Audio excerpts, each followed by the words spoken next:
बांग्लादेश में राजनीतिक उठापटक मची हुई है। तख्ता पलट के बाद दुनिया ने कुछ ऐसी तस्वीरें देखी जिन्होंने एक इंसान के विवेक पर सवाल खड़े कर दिए हैं। कहीं अराजकता फैलाने के बाद मुल्क में सैकड़ों मौतें हुई तो कहीं शेख हसीना के कपड़ों के साथ फूहड़ तस्वीरें शेयर की गई।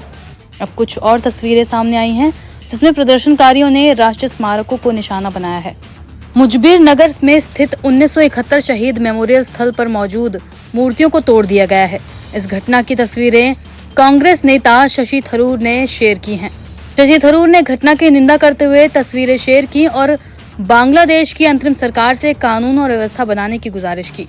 थरूर ने लिखा, मुजिब नगर में 1971 शहीद मेमोरियल कॉम्प्लेक्स में भारत विरोधी उपद्रवियों ने प्रतिमाओं को तबाह कर दिया है।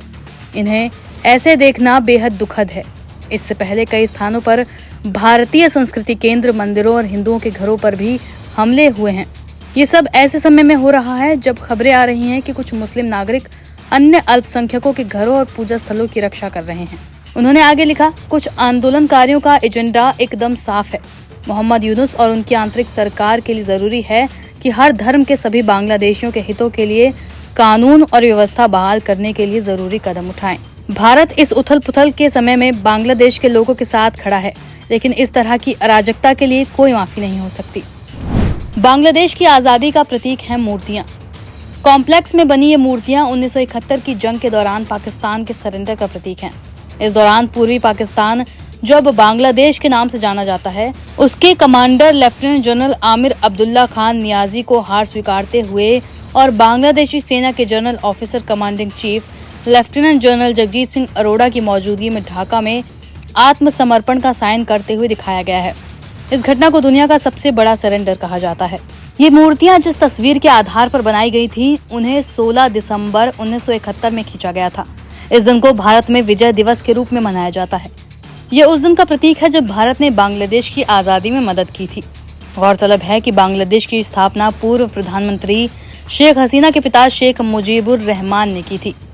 हालांकि बांग्लादेश की आजादी में भाग लेने वाले लोगों को मिलने वाले आरक्षण के खिलाफ ही बांग्लादेश में असंतोष फैला और शेख हसीना को इस्तीफा देकर अपना देश छोड़ना पड़ा।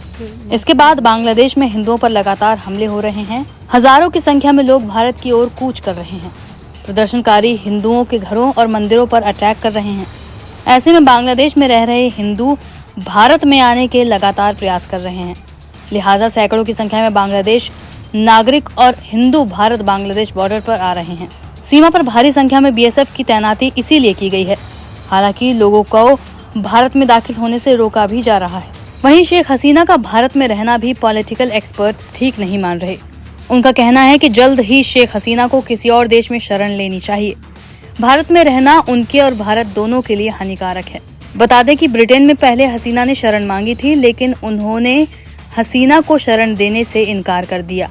ब्रिटेन ने इस मामले पर कहा था कि उन्हें वहीं शरण लेनी चाहिए जहां पर वो सबसे पहले सुरक्षित पहुंची हैं।